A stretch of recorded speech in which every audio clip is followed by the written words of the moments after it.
You've seen the Sith power rankings. 7 Sith, 7 biographies, 0 actual comparisons. Close to 400 people noticed that and said so directly. So here's something different. Every Sith ranked by what they actually did. The criterion is simple. Feats. Documented Force ability.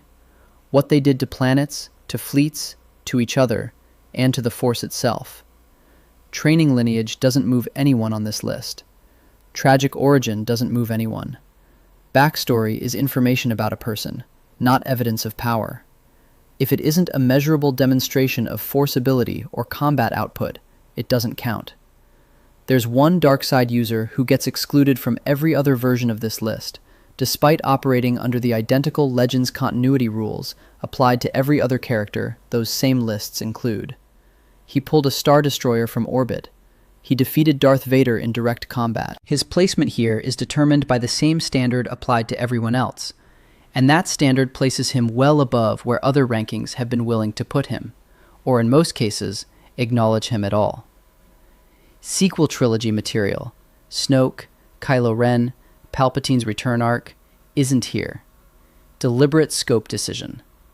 The feats that make comparative analysis possible are concentrated in the Legends continuity and the prequel-through-original era. The sequel films don't serve the analysis. Before the ranking itself, 2 things to establish: the floor and the architecture. Asajj Ventress. Trained by Dooku. Dangerous by any standard that applies to the galaxy's general population of Force users. Sidious discovered Dooku's plan to develop her as an apprentice and ordered her eliminated before she received the formal Sith title. The reason was structural. The rule of 2 has no slot for a third Force-sensitive body, regardless of that body's demonstrated ability. She didn't fail a power evaluation. The position she was competing for didn't exist under the system Bane built. She's here as a reference point. Capable enough that Dooku considered her worthy of the apprentice role, skilled enough to operate against active Jedi Knights at sustained parity. Still not permitted entry into the hierarchy above this line, and everything that follows is what Force ability looks like when it actually cleared that threshold and kept escalating. 1,000 years before the Galactic Empire, Darth Bane walked away from the Battle of Ruusan as the only surviving Sith. Lord Khan deployed the Thought Bomb, dark side energy concentrated into a weapon that consumed Force-sensitive souls wholesale, in a cave at Ruusan, and Bane had spent weeks maneuvering Khan into using it. The Brotherhood of Darkness, dozens of Darksiders who had accumulated Force through numbers rather than individual depth, destroyed itself along with hundreds of Jedi. Bane engineered the scenario from outside the cave. When it ended, he was the last Sith alive. Then, he started over from the foundation. The rule of 2 is the result. 1 master, 1 apprentice, nothing else. Every master pours everything they've developed into a single student. When that student grows strong enough to destroy the master, they absorb everything learned, plus every independent discovery they accumulated during the apprenticeship. The next master is stronger than the previous one by design. Running that unbroken for 1,000 years means the terminal product carries accumulated Force knowledge from more than 30 consecutive generations of Sith, distilled and compounded into a single practitioner. This is why Darth Sidious is possible, why Tenebrous is possible. The rule of 2 is the operating system beneath the power ceiling of every Sith in this ranking, and Bane wrote it from scratch after watching an entire generation of Darksiders eliminate themselves. He looked at a Sith order of dozens, and concluded that strength dispersed across a crowd produces institutional weakness, competitors to eliminate rather than enemies to defeat, and practitioners who plateau when there's no mechanism forcing escalation. Concentrated into 2 bodies, compounding through selective succession for a millennium, it produces something that can run both sides of an invisible war inside the Republic Senate, while the entire Jedi Order fails to identify the mechanism. Bane's Orbalisk armor period, symbiotic creatures bonded to his skin that amplified Force output while providing physical defense against blade strikes, and the strategic intelligence required to maneuver the most capable Darksiders of his era into collectively destroying themselves are both real demonstrations of Force-level capability. His personal power was genuine. The problem for direct comparative ranking is that his documented individual Force feats, measured against beings who later consumed planets or pulled capital warships from orbit, don't provide the specific evidence needed to place him cleanly among the seven. He designed the competition. The record of him playing it doesn't match the level of the competitors his design eventually produced. Level 7. Count Dooku. Count Dooku, Darth Tyrannus, earns 7 through a combat record that is technically exceptional and simultaneously tells you exactly where his ceiling sits relative to the 6 entries above him. On Geonosis, in the arena and then in the hangar, Dooku worked through Obi-Wan Kenobi and Anakin Skywalker in sequence. Kenobi was an active Jedi Master, a veteran of the Naboo Crisis, multiple Clone Wars engagements, and the sustained operational pressure of running one of the Republic's most demanding combat commands. Skywalker came at Dooku with 2 blades and full aggressive output, the kind of raw, force-driven offensive that had already overwhelmed most opponents he'd encountered.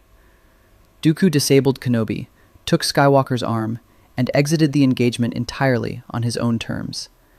These were accomplished practitioners, operating at full capacity in circumstances that should have favored a numerical advantage. He worked through both of them and left. Then Yoda arrived, and what the duel produced is the most precise calibration data available anywhere in Dooku's documented record. Dooku opened the exchange with sustained force lightning. The significance of sustained, rather than a single burst, matters here. This was a prolonged application of force energy, requiring continuous output rather than a single concentrated discharge, the kind of technique that reflects genuine force depth rather than a one-time emergency measure. Yoda caught it directly. That exchange carries information in 2 directions simultaneously. The lightning was substantial enough that Yoda had to actively engage it rather than passively deflect it, confirming Dooku's force output is real. Yoda absorbed it anyway, confirming the gap is real and that no amount of positional creativity or technical precision closes it.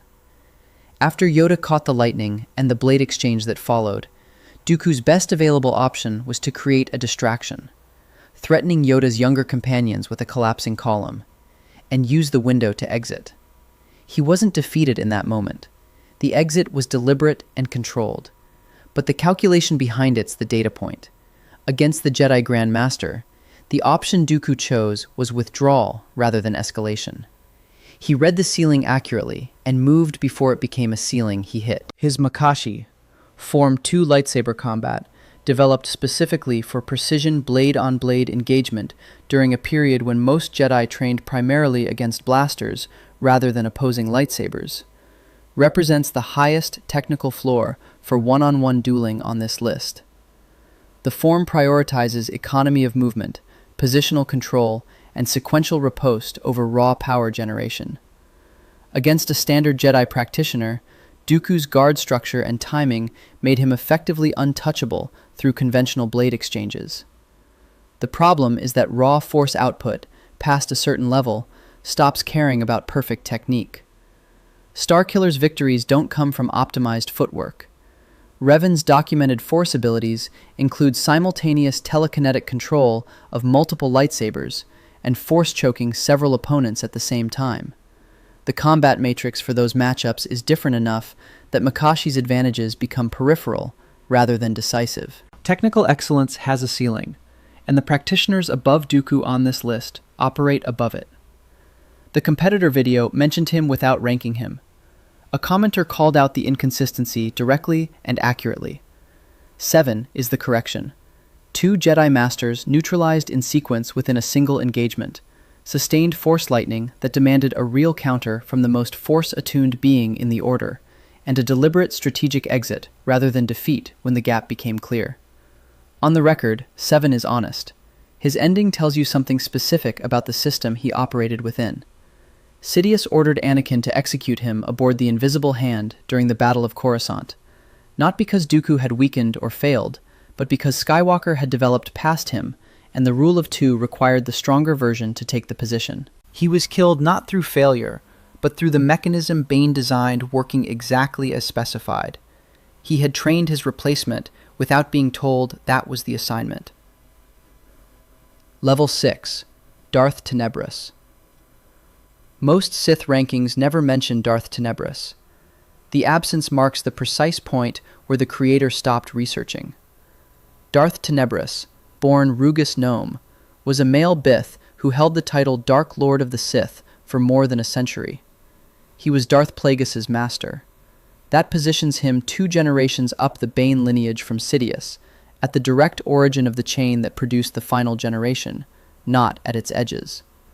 When Sidious stood in the Senate chamber and declared himself emperor, the master 2 steps back in his direct succession was Tenebrous. More than 100 years as the apex of the Sith hierarchy means Tenebrous held the position longer than the entire duration of the Clone Wars, the Empire's rule under Vader, and the New Republic's first decades combined. That tenure survived the survival standard the rule of two imposed, a system designed to eliminate practitioners who weren't strong enough to hold the position. Tenebrous held it for generations. His project was biological, and what it required is the key to his placement. Midi-chlorian manipulation, modifying force sensitivity at the genetic level, perceiving specific expressions of force aptitude across bloodlines, engineering succession outcomes through deliberate pairing of force-sensitive genetics across multiple generations, isn't a combat technique. It doesn't appear in fight footage, and rankings built primarily from fight footage miss it consistently. But what Tenebrous did requires perceiving midi-chlorian expression in living organisms with enough precision to predict force development across generational timelines, then influencing those expressions deliberately toward a predetermined outcome. He paired Plagueis' force-sensitive genetics with specifically selected partners to cultivate Sith-worthy offspring as a deliberate succession strategy. The force sophistication required to operate at that precision, perceiving biological processes at the cellular level, manipulating force sensitivity in organisms that haven't been born yet, sustaining that project across decades, represents a refined force application that most practitioners across any era never develop. It's a category of ability that sits entirely outside the combat comparison matrix most rankings use, which is why most rankings miss it entirely. Put Tenebrous directly against Vitiate at level 1, because the contrast is structural and central to this ranking's argument about what Sith power is actually for. Vitiate's approach, which the level 1 section covers in full detail, is consumptive and directed entirely inward. Take the force presence of everything around you, absorb it into your own existence, and leave a void where the resource was. What he consumes from ceases to exist in any force-connected sense. The 8,000 Sith Lords who attended the Nathema ritual became fuel rather than practitioners. Tenebrous' cultivation project worked in the exact opposite direction. He was engineering something stronger than himself, taking the Bane lineage's accumulated potential and architecting its next iteration deliberately, genetically, across generations, with the explicit goal of advancing the Sith beyond wherever they currently stood. His version of legacy was a succession designed to exceed its own designer, where Vitiate's instinct is to ensure his own persistence by making sure nothing around him persists. Tenebrous's was to ensure the Sith succession persists by engineering it to surpass what already exists. Vitiate hoards everything. Tenebrous builds forward, and accepts that the thing he builds may eventually be stronger than he is. These aren't variations on the same dark side philosophy. They are structurally opposing frameworks for what accumulated Sith power is ultimately for. The irony embedded in that contrast. Vitiate's approach produced one being of enormous individual power who eventually faced the problem of exhausting his resource base. Tenebrous's approach produced Darth Sidious. The honest constraint on his placement is that specific combat feats from his century-plus tenure as Dark Lord aren't documented at a level that allows direct comparison against the entries above him. 100 years as the Sith apex implies accumulated force capability that substantially exceeds Dooku's film appearances, and midi-chlorian manipulation at his scale places him beyond standard force combat practitioners in raw technique. but the head-to-head moments that would support a higher placement aren't in the record, and this ranking works from the record. He sits at 6 because Starkiller's feats exist at a documented scale that permits direct comparison, and the comparison holds. Level 5. Galen Marek / Starkiller. Galen Marek, codename Starkiller. Darth Vader's secret apprentice, active in the window between Revenge of the Sith and A New Hope. Legends continuity, removed from canon by Disney's 2014 reset, operating under the exact same Legends canonical rules applied to every Legends-era character that appears on every other Sith ranking ever produced. That canonical parity point needs to be stated clearly, because the rankings that exclude Marek consistently include Revan, who is also Legends. They include Bane, who is also Legends. The selective application of the Legends rule. It counts when the character is already familiar to the creator. It apparently doesn't count for Marek. Is the inconsistency this list exists to correct. The day there's a principled argument for his exclusion that doesn't simultaneously remove Revan from the list is the day that argument is worth engaging with. Until then, the standard is the standard. During the events of The Force Unleashed, Marek stood on the surface below a burning Star Destroyer and pulled it out of the sky. The sequence shows a Force-sensitive practitioner working against the momentum of a capital warship with active engines. Not a vessel in distress, not a ship already losing altitude, but a functioning Imperial Star Destroyer whose flight trajectory Marek's telekinetic output reversed and directed toward the ground below. The nose of the vessel angled down. The ship came toward the surface in a controlled descent, its mass and engines subordinated to the force pressure being applied from the outside by a single practitioner standing in the open. Debris rained from the hull during the sequence. His droid companion Proxy had his primary programming erased in the chaos surrounding the event. The Star Destroyer came down. The honest debate about this feat belongs in any responsible accounting.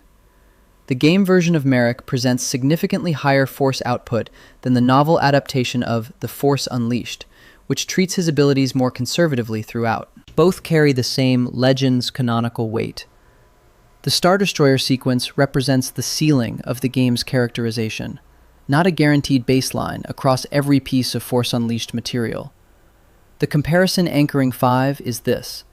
That ceiling exceeds anything documented for Dooku or Tenebrous, approaches the scale at which Revan and Nihilus operate, and exists in the lore record regardless of whether a ranking chooses to acknowledge it.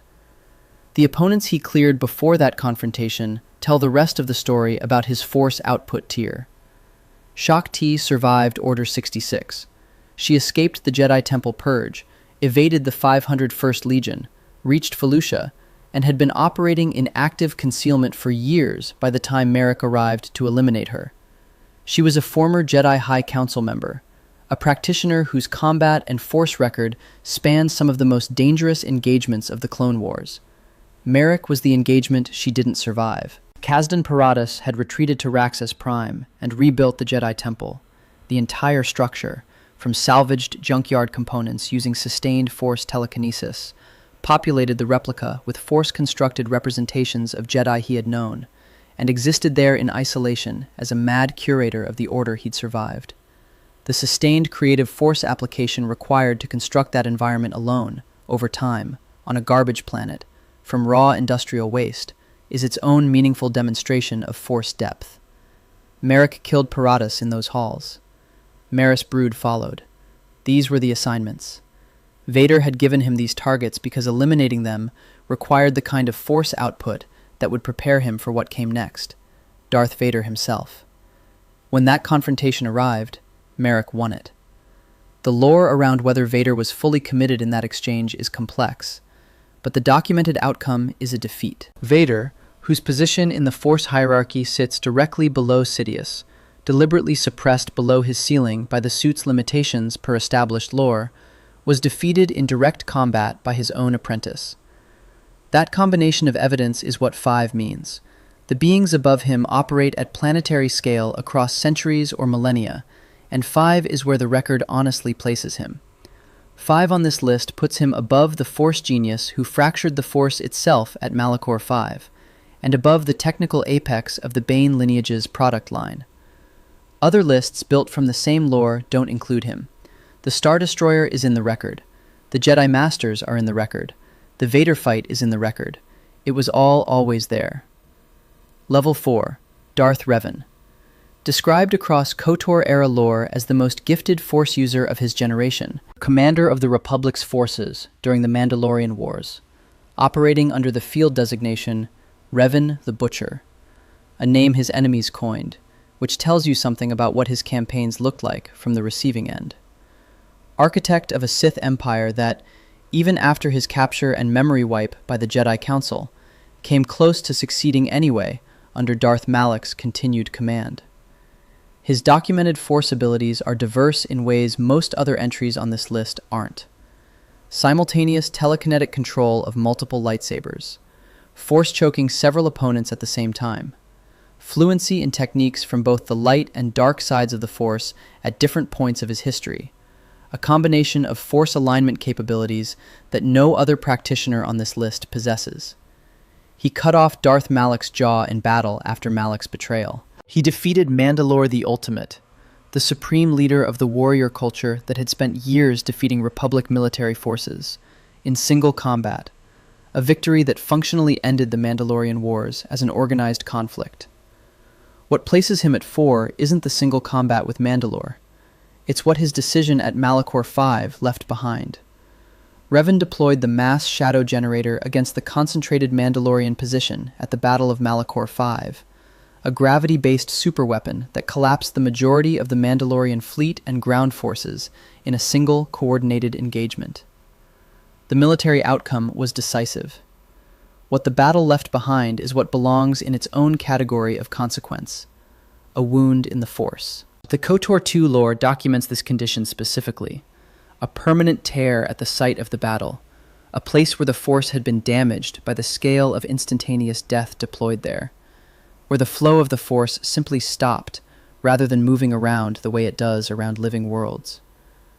That wound persisted for decades and structured every significant event in that region of the timeline throughout KOTOR 2's story. The Battle of Malachor 5 didn't end a war and move on. It broke the Force at the site. That fracture produced Darth Nihilus. Among the survivors of Malachor 5 was a being who absorbed the Force backlash of the mass shadow generator's activation, the concentrated dark side energy of thousands of simultaneous deaths, the wound in the Force cascading outward from the battle's epicenter, and emerged from it as something the conventional Sith taxonomy doesn't contain cleanly. Nihilus at 3 on this list drained an entire planet at Force range and stripped a Jedi Master of her Force connection in a single act. He was made by Revan's weapon. The most devastating byproduct of Revan's most devastating tactical decision became a planet-consuming void. The scale of consequence attached to that single battlefield choice is the evidence. Now the Vitiate confrontation, which this ranking requires addressed with specificity. Revan did confront Vitiate. The meeting is documented, and what the lore records is this. Revan approached alongside his companion Mitra Surik, accompanied by the Sith Lord Scourge as a presumed ally. During the confrontation, Scourge betrayed Revan, turned on him at the decisive moment, killing Mitra Surik in the process, and removing the support structure the encounter depended on. Vitiate captured Revan and imprisoned him in the Maelstrom prison for 300 years. 300 years. What that imprisonment looked like across its duration matters for the power comparison. Vitiate wasn't keeping Revan alive as a display piece. He was accessing Revan's memories continuously, moving through the consciousness of the most gifted Force user of his era, the way a researcher works through accumulated intelligence, pulling out information about Republic military structures, Senate procedures, and Jedi Order protocols that Revan had spent his entire career accumulating from both sides of multiple conflicts. Revan had been a Jedi, a Sith, a Republic commander, and a prisoner of his own mind. The cross-section of intelligence his memories contained was valuable enough to justify the resources of maintaining that imprisonment across 3 centuries. The sustained probe fractured what it touched. Revan's mind split across the duration, one half orienting toward the light side, the other toward the dark. in ways that persisted long after Revan's eventual rescue by a Republic task force. The audience argument that Prime Revan went toe-to-toe with Vitiate and would absolutely destroy Sidious is partially grounded in the record. Revan arrived at that confrontation as the strongest Force user of his era, going for a kill. Scourge's betrayal created a variable the encounter couldn't absorb. That's the context. The outcome is still the outcome. The one documented direct meeting between Revan and Vitiate ended with Vitiate holding the most gifted Force user of his generation in a mind prison for 300 years. Against Sidious, no direct meeting is documented, which forces comparison through parallel feat scaling. Revan built a Sith empire that threatened galactic civilization from outside the Republic's awareness. Sidious dismantled an existing galactic civilization from inside its own government, while the Jedi Order detected nothing. Both are extraordinary Force-scale accomplishments. The difference is that Sidious's version required maintaining concealment of his dark side presence from Yoda and the entire Council, continuously, for approximately 20 years, under conditions of active Jedi scrutiny. A sophistication in Force control that Revan's record doesn't directly address. 4 is honest. Level 3. Darth Nihilus. Nihilus is a wound in the Force. The KOTOR 2 classification is specific and mechanical, and what it means is the prerequisite for understanding both his placement and its ceiling. When the mass shadow generator activated at Malachor 5, the cascade of deaths, soldiers, Force sensitives, everything caught in the gravity collapse, produced a backlash in the Force commensurate with its scale. Some survivors absorbed it. One absorbed it differently. His connection to the Force wasn't amplified by Malachor 5 in any conventional training sense. It was replaced, structurally, by consuming hunger. His relationship to the Force stopped being a skill or a developed technique and became a compulsion that operated independently of any decision he made. Every action he took afterward either fed the hunger or didn't, and the ones that didn't produced physical deterioration. He wasn't making tactical choices about when to deploy Force drain as an ability. He was a predator governed by appetite, and the appetite had no natural ceiling. Any Force-sensitive practitioner present on Qatar would have experienced his arrival as an absence that moved, a void that arrived with a ship.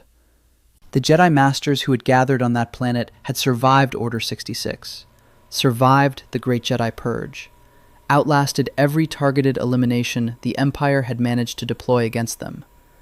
Practitioners who understood the nature of the threat and had chosen Qatar specifically because its isolation offered some margin of safety.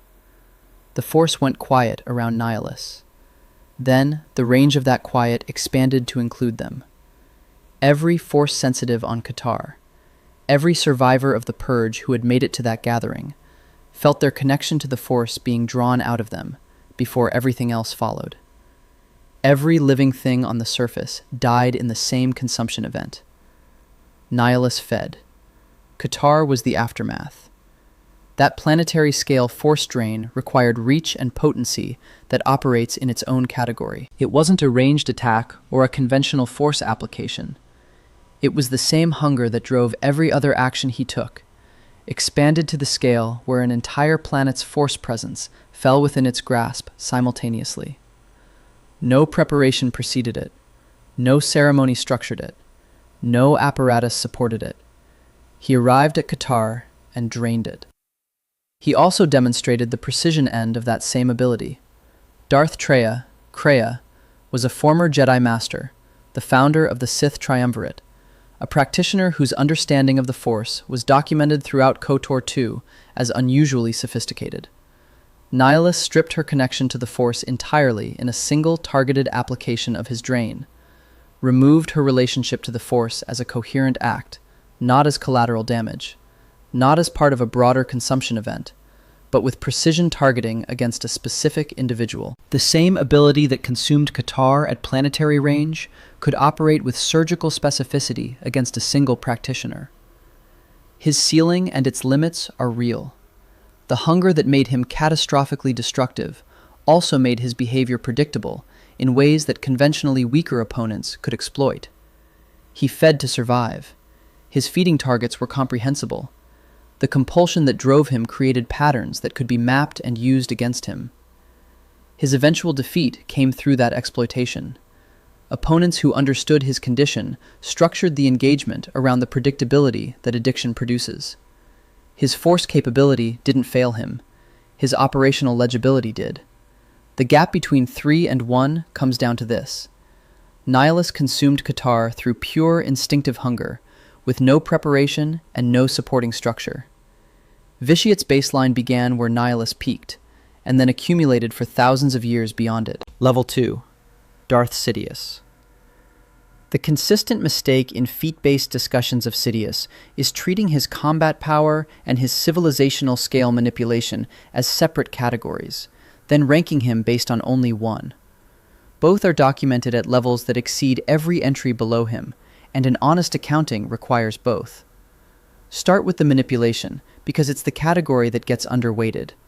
Sidious maintained concealment of his dark side presence from the entire Jedi Council, including Yoda, whose force sensitivity was the most acute in the Order across any documented era, for approximately 20 years. The duration is the point.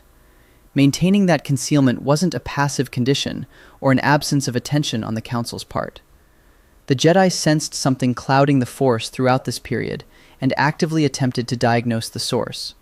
They failed. Sidious was generating concealment, actively, continuously, under conditions of scrutiny, while simultaneously running the Republic Senate from the Chancellor's office, overseeing the clone army's construction within the Republic's own military command, managing the separatist leadership through Dooku's intermediary position, and sustaining both sides of a galactic war on trajectories he had predetermined years earlier. The war's destination? The Senate's own applause for the emergency powers declaration that ended the Republic. He didn't seize power from an external position.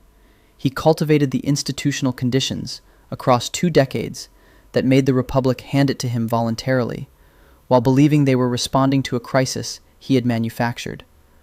The force manipulation required to maintain concealment from Yoda throughout that process is one feat. The civilizational scale strategic intelligence required to sustain both sides of a galactic war from inside the losing side's government without a single exposure across the entire duration belongs to a different category entirely.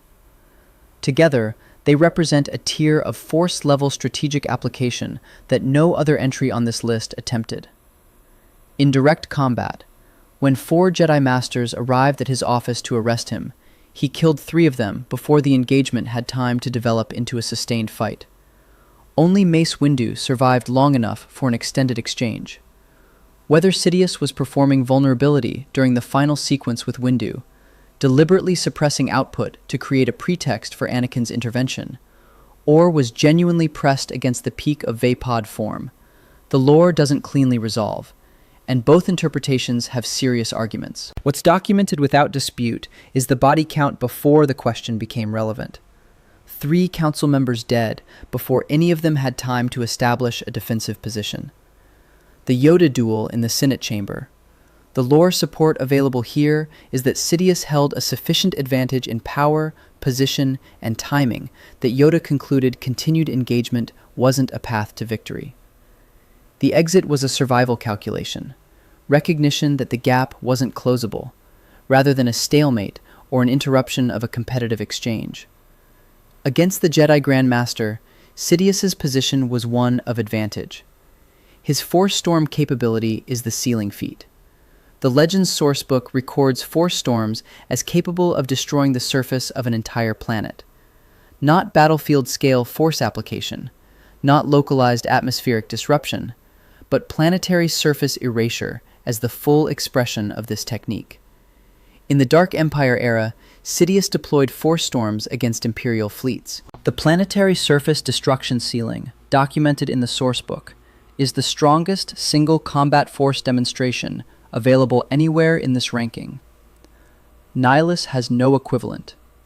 Revan has nothing comparable. The Force Storm belongs to Sidious alone. His essence transfer ability is the final category.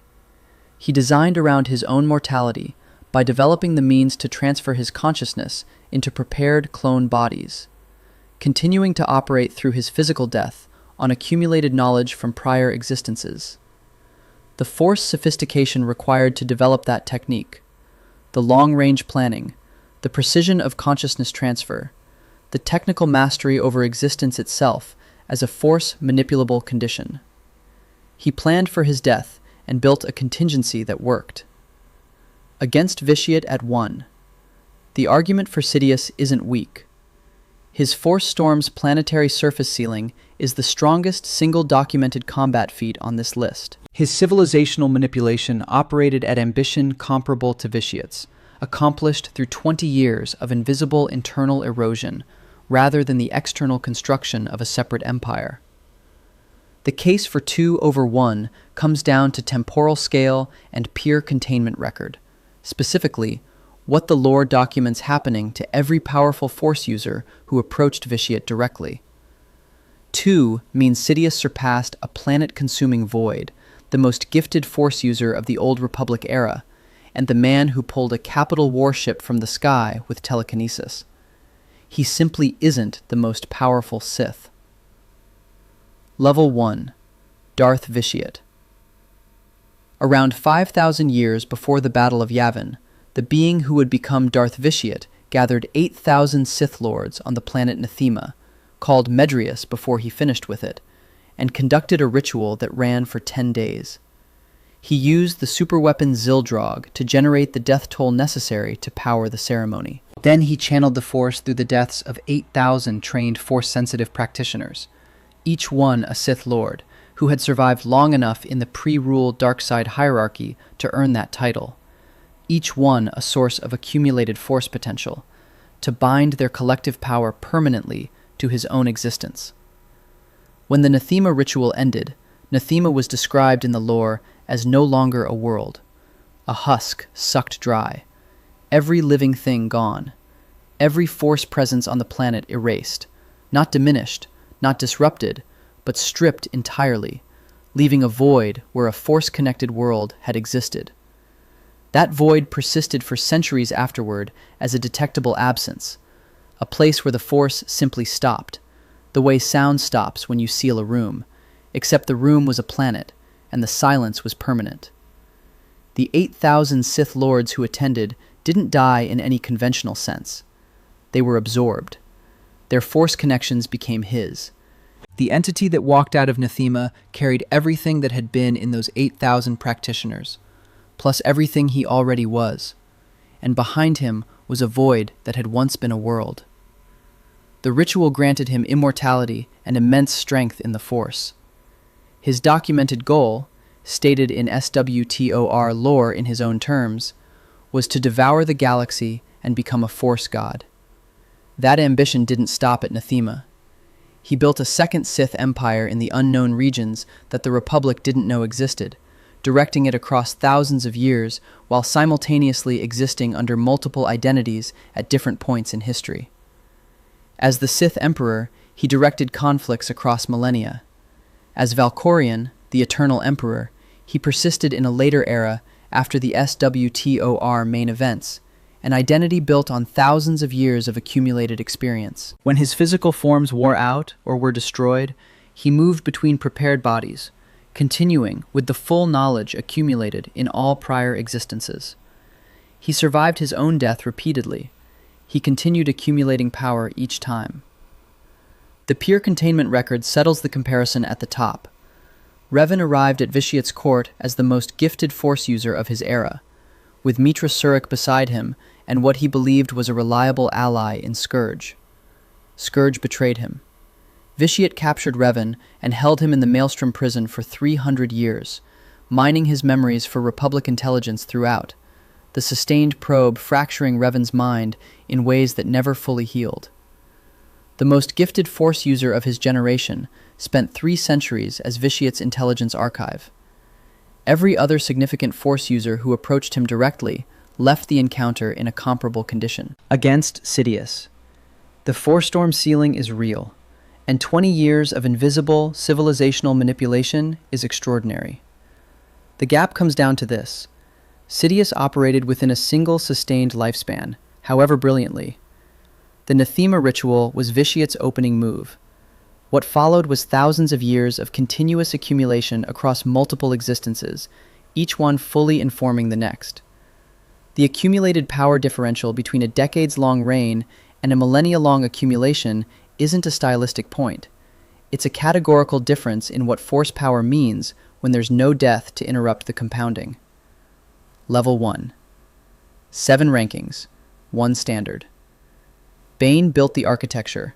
Ventress failed to qualify for it. Every entry on this list is what the architecture produces across 1,000 years of compounding.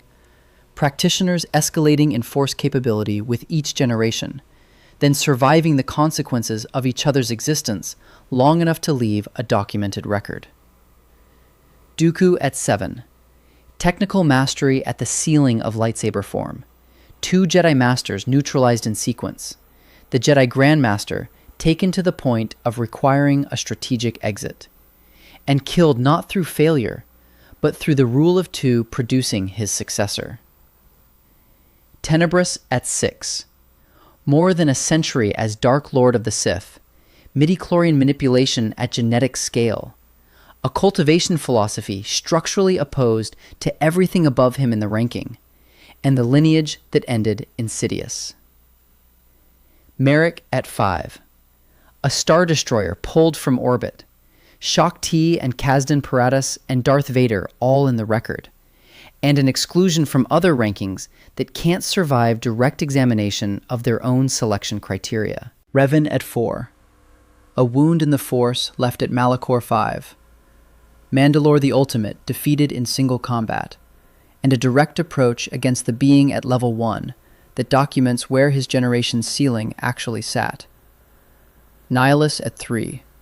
A planet drained through pure force hunger, with no ceremony and no apparatus. A Jedi Master's force connection severed in a single act, and a power that made him legible enough to exploit. Sidious at 2. Dark side concealment from the entire Jedi Order for 20 years. Both sides of the Clone Wars under simultaneous management. Force storms that destroy planetary surfaces per the Legend's sourcebook. Vitiate at 1. 8,000 Sith Lords, 10 days, the anathema ritual, and 300 years of holding the strongest Force user of his era in a mind prison while reading his memories throughout. The record is what it is. Subscribe for more.